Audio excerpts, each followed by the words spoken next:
ने अपनी मोहब्बत का इजहार एहतजाज किया। 1 घंटे में 70 बच्चों को पुलिस पकड़ ली थी हैदराबाद में। 70 बच्चों को। उनके माँ बाप का फोन आया मुझे, मैंने कहा आराम से बैठो अम्मा। माँ ने फोन किया, बाप ने फोन किया, और फोन करके क्या बोलते मुझे, ओवैसी साहब तुम क्या कर रहे हो, किधर हो, मेरा बच्चा पुलिस स्टेशन में है। हमने कहा आराम से बैठो, सुबह की नमाज से पहले तुम्हारी औलाद तुम्हारे घर में आएंगी। और 2 घंटे के अंदर वो 70 बच्चों को मजलिस का कॉर्पोरेटर जाकर उनको पुलिस स्टेशन से लाकर हमारी गाड़ियों में उनको घर में छोड़कर आता है। ये सियासी ताकत होती है। अगर मैं एमएलए बनूंगा तो तुम्हारे लिए बनना चाहिए, ताकि तुम्हारी तकलीफ को दूर कर सकूं, तुम्हारे मुश्किल वक्त में तुम्हारी मदद कर सकूं। अगर तुम पर जुल्म हो रहा तो मैं सामने आ जाऊं। और हम में और उनमें फर्क यह है कि 1999 22 सितंबर को मैं जब एमएलए था, ऐसा ही एक जुलूस जा रहा था मेरे विधानसभा से, तो गुंडों ने घरों में घुसकर हमला कर दिया था। 10 मिनट के अंदर मैं दौड़ता हुआ पहुंचा तो पुलिस ने मुझे लिला कर मारा जमीन पर।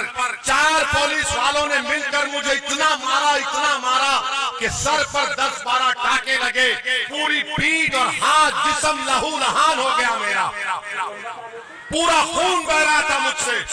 क्यों गया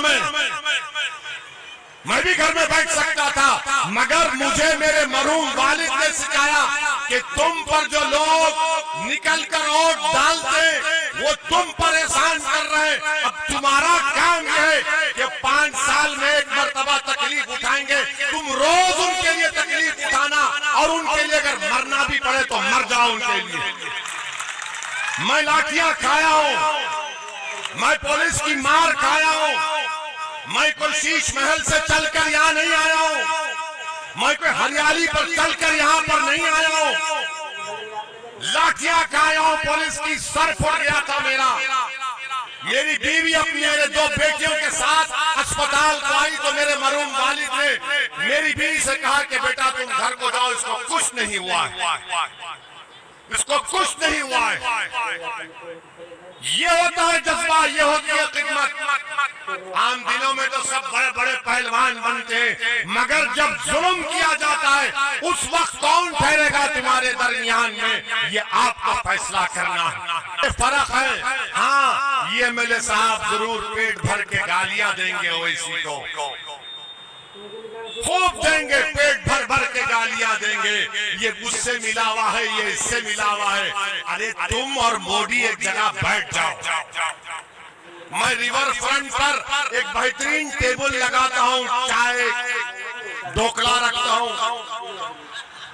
अगर गोश्त रखूंगा तो बोलेंगे ये कौन सा है, छोटा है या बड़ा है, तो गोश्त नहीं ढोकला और चाय रखता हूँ।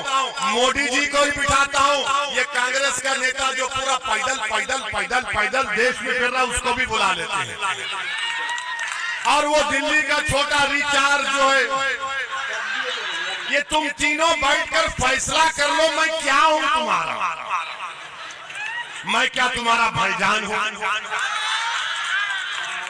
मैं क्या तुम्हारा दुश्मन हूँ, मैं कौन सी टीम का हूं, तुम तीनों बैठ के तय करो। मैं अपने खर्चे पर रिवर फ्रंट पे एक टेबल लगा के बिठाने का तैयार। ओवैसी को दुश्मन बनाकर पेश करते हैं। अरे मैं दुश्मन नहीं, मैं मर मिटने वाला हूं, मैं किसी का दोस्त नहीं हूं। जो जुल्म करेगा उस जालिम का मैं दुश्मन हूं, चाहे वो किसी मजहब का हो। हैदराबाद में रसूलुल्लाह सल्लल्लाहु अलैहि वसल्लम की शान में भाजपा का एमएलए बकवास बकने की कोशिश किया, पूरा हैदराबाद